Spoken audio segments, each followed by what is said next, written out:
Hello everyone, so Eugene here. So this is a new recording of EST Consultancy Space because just now when I was recording while doing Zoom screen sharing, right, somehow it didn't manage to pick up the screen, like all of it was pure black. So I had to re-record again lah. Yeah, so regarding the Q&A, I didn't manage to record, but then I would share again my stories here and then my EST structure. But if you have any questions, just feel free to find me and just telegram me any message lah. And then my contact is at the last page of the EST application booklet. Okay, so I'm Eugene, your MCVP BD. Yeah, so just to let you know some background of me, I started as a B2C digital marketing member and then become VP OGV and then become LCP. So before I even become EST, right, I had no background of doing EST. No background of doing PD and no background of doing sales lah. Yeah, then moving on would be my EST journey. Yeah, so since I didn't have any sales background, right, so how did I actually do my EST? Well, actually, the reason why I wanted to apply for EST is because I was interested in professional conversations, like professional pitching and then also doing sales. But because previously I was always doing marketing products and then LCP, lah, so I didn't have the chance to actually do PD. So I do PD after I ended my LCP term. Lah. Yeah, so I started to do sales. So at that time, there was this EST application booklet, and then no one applying EST sales, but I'm interested, so I go and apply lah. And then afterwards, right, so I had an interview with Lermin, and then she just take me in lah, even though I didn't have any sales background lah. Yeah. So actually at that time, right, so I was basically a complete newbie. So like just now, like at the start during January, February, right, like Lermin just asked, hey, do you need a working space? And I tell her I don't know anything to do. And then when she asked us to update about the leads that we approached, then I just tell her I approached one only, sorry. Yeah, and then I didn't even know how to use HubSpot like that. Yeah. And then basically at the start when I'm approaching people, right, so the way I'm talking was very indirect also. So beating around the bushes. So when I have conversation with people, I didn't talk about Isaac or CSR straight away, but I just, ask something else, yeah, to go somewhere in the conversation.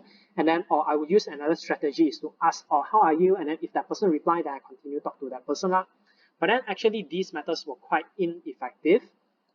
Yeah. So basically I was just like this cat here. So sitting in front of the laptop, waiting people reply my LinkedIn, reply my email, and then just don't know what to do. Lah. Yeah, but I was very desperate that I wanted to really secure a first meeting and then I wanted to close sales. Yeah, so what did I do? Right? Then I actually go and ask the sales team and then get ask for a lot of feedback from them. So I just send them a message that I sent on LinkedIn. Yeah, and then I asked them, is there anything that I can improve? And they really gave me a lot of concrete feedback also. And I started to implement all this feedback in my daily operations as an EST. Yeah, and then even afterwards, I even schedule a lot of, so because I put animation, yeah, but now I can't animate lah because I'm screen recording. But anyways, yeah, so even at that time, right, then, not even at that time, and then afterwards, I improved my way of like having conversation with people on LinkedIn that I just directly ask them, hey, so if I were to ask about CSR, would you be the right person to engage? And I really started to have more conversations with people. And previously, I would send one email and then wait people reply. But that day, I even made a joke with my friends is that, hey, I just scheduled this 10 emails and then it's like so scary.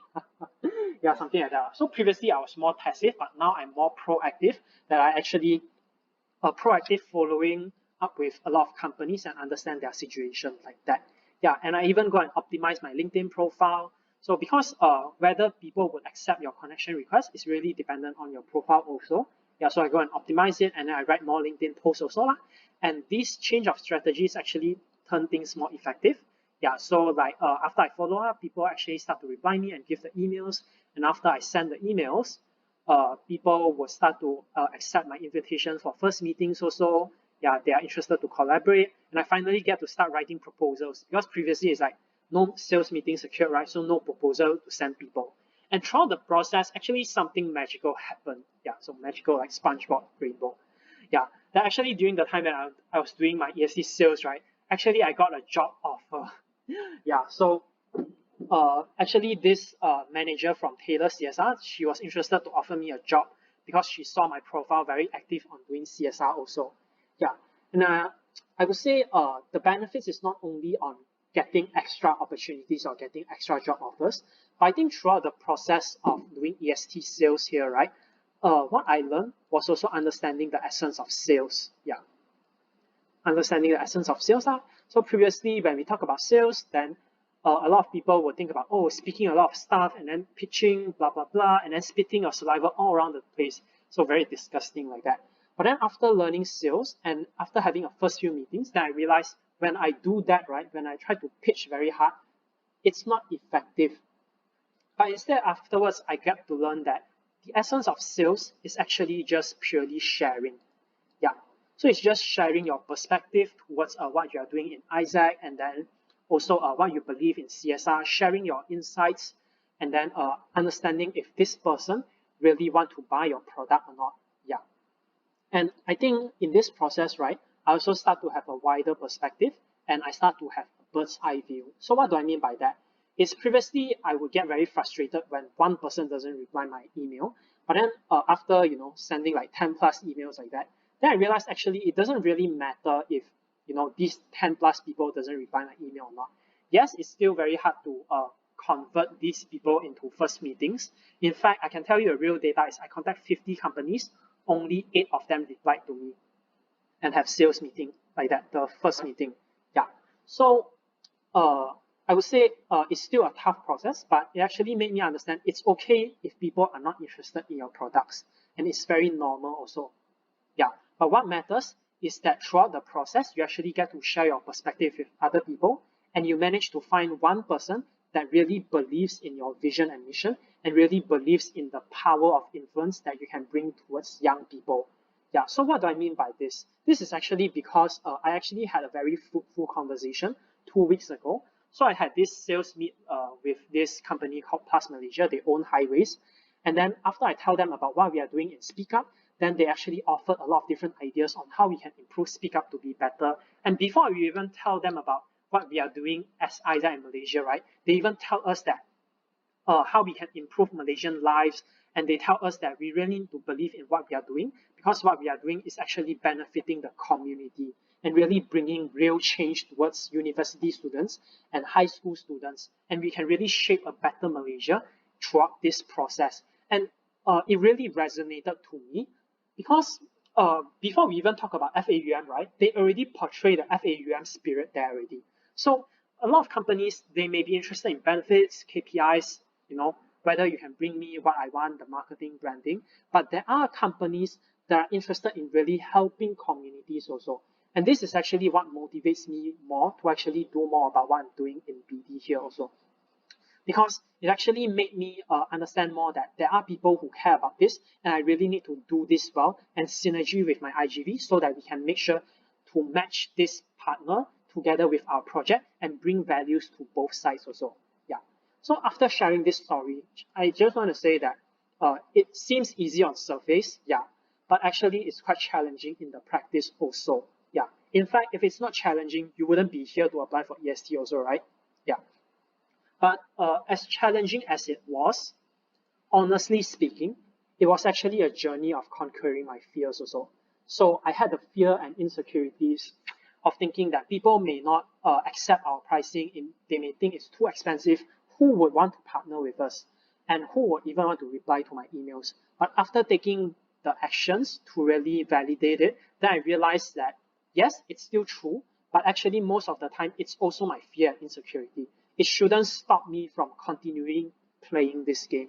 It shouldn't stop me from actually reaching out to people who actually value this partnership, value what we are doing, value the power and the influence that we can bring towards young people. Yeah. And of course, I wouldn't have conquered it if I didn't take my first step lah. Yeah.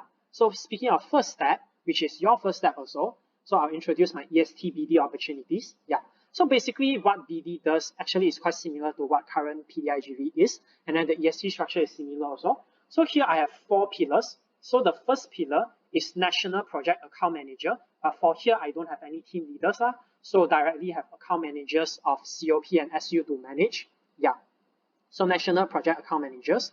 So these people would be synergizing with the IGV ESTs and then looking into how they can improve the current national projects also, and then securing any necessary partners.